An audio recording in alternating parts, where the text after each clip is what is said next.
Aujourd'hui, je suis à Val-des-Sources et voici, on va regarder une ancienne mine d'amiante qui a ici. Donc, voyons voir si on peut changer de côté. Tiens, voici la mine à ciel ouvert ici. Ça fait à peu près 2 km de diamètre ici. Il y a une profondeur d'à peu près 370 mètres.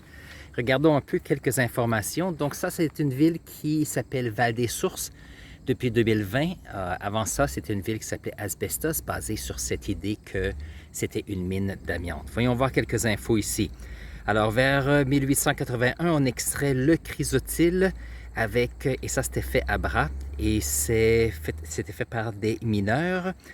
Alors ici, c'est un monsieur qui s'appelle Jeffrey.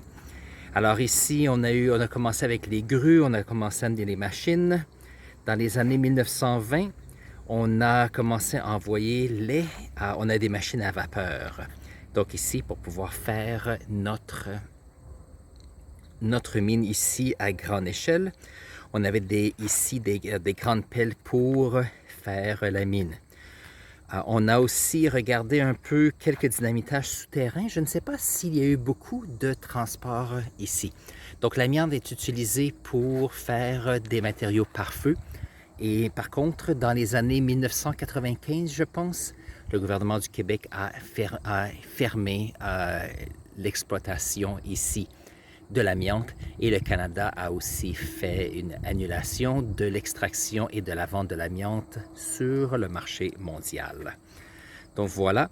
Alors ici, quelques informations. On dit qu'il y a une deuxième exploitation dans les années 90.